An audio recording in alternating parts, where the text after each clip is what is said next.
Hi, everyone. Jennifer Lee Chan with NBC Sports Bay Area. Just an update for Wednesday, September 25th.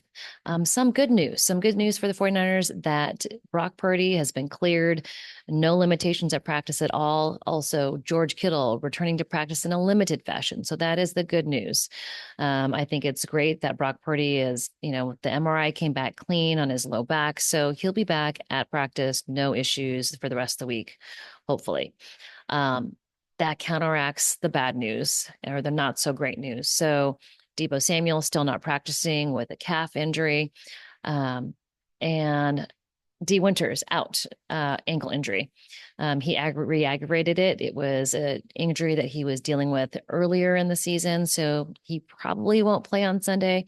Trent Williams sat out of practice with an illness. He should be fine. But the worst one of all, Javon Hargrave, torn tricep muscle. He'll be out for the season. The 49ers need to decide what they're going to do, whether they're going to just bring up guys from the practice squad. They did add a player to their practice squad today.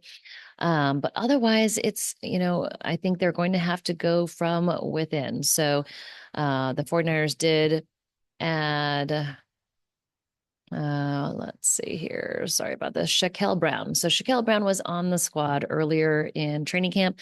They brought him back, but I do think that they're going to use guys that they have. They have T.Y. McGill, Alex Barrett. Those guys from the practice squad, I think, will come back, maybe get elevated for game days. Sam Aquanu might be added to the 53-man roster. Just no moves yet. We'll see how the week progresses. They're going to kind of see how it goes.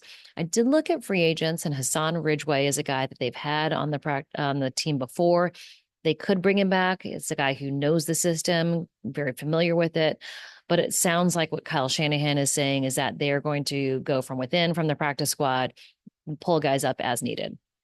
As far as that goes, I think for the defense, they just need to clean up. They need to not let teams convert third downs, which was an issue. But other than that, I think not a lot of changes on the defense. I think Talanoa Hufanga will get better in communication with Jair Brown. It was their first game back. Some rough patches.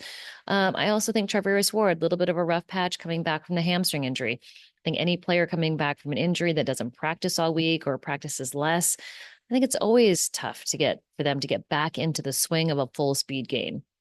So I would expect that they kind of clean things up, tighten things up on the defense, especially on the secondary. And then they also need to get pressure. They need to get more pressure from the defensive line. It's going to be difficult without Javon Hargrave. But I think Yetur Gross-Matos is a guy who's getting healthier. He had an injury issue during training camp, but he's making his way back. And he did get some pressures the last 2 weeks when he's been back. And he's a guy that they can move on the inside if they need to. He's played across the defensive line. He's a guy that they could call on. So it looks like week 4, Deebo Samuel probably will not play again, but could be George Kittle back. But with George Kittle being out, I think Eric Saubert did a commendable job. I thought, he caught both of his passes.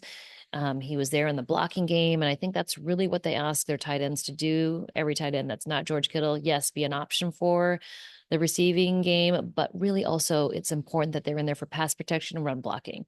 So that's what they did. JP Mason again out there as the starting running back with Christian McCaffrey still out. Kyle Shanahan had no updates on Christian McCaffrey. He hadn't spoken to him about his trip to Germany and what treatments or what happened out there. He was apparently seeing a specialist who does work on Achilles. No news of whether he went out there to have the Kobe treatment is what people are calling it. But we'll see, coming up. Now, after week 4, good thing is that Ricky Pearsall could be reactivated to join the 53-man roster because he started on the PUP or NFI list, non-football injury list. So, he's a guy that could be out there. He's been, because his injury was waist up, he's been out there being able to run. He can run routes on air, not catching anything yet, but we did see him catching and throwing a football during warmups in Los Angeles. So I took a video of that. That is on my Instagram and YouTube here. So definitely check those out. I spoke to Ricky Pearsall also during pre-Rams week, and He's got such a positive attitude. He knows he's super lucky in regards to what happened to him and how his recovery is going. He told me that he's dealing with some soreness, but outside of that, he just is appreciative of all the guys in the locker room, the organization, and how they helped him get through this. So, as going forward, this is week 4. After week 4, he can be activated to the 53-man roster. They do have a spot because they only have 52 right now. When Javon Hargrave goes on IR, that'll be 51 men on the roster. They could leave it like that. They could elevate guys from the practice squad and not add someone to the actual 53-man roster. So we'll see how it pans out. The roster is kind of in flux at this moment. But as of now, no huge updates other than Javon Hargrave going on injured reserve. Um, this is a game where they have to play better. They have not played up to their potential. Brock Purdy and Juwan Jennings did have an incredible game in Los Angeles, but they need to do it again. They're going to need to do it again. Brandon Ayuk needs to have a better game. Ronnie Bell, who owned up to his mistakes, going to move forward. Brock Purdy has stood up, had his back. Ronnie Bell said to Matt Maiocco that Brock Purdy came up to him and kind of gave him a talk and said, hey, you got to move forward. It is what it is. It happened, but was really supportive of him. And I think that's what is so special about this 49ers locker room.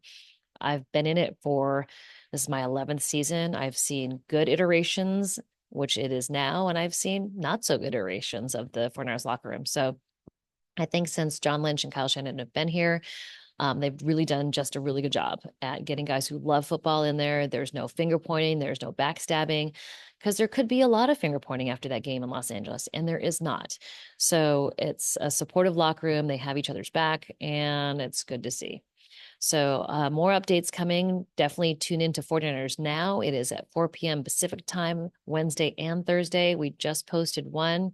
You can watch the replay on YouTube, on the Facebook page. So definitely check those out. And we'll have more updates as we get to it. I also did write an article on how PFF graded everybody in the Los Angeles Rams game. That's on my Facebook page. You can subscribe there. You can subscribe here. But all the articles are on Facebook. So definitely check those out. All right. Talk to you soon and have a good Wednesday evening. We'll talk to you on Thursday.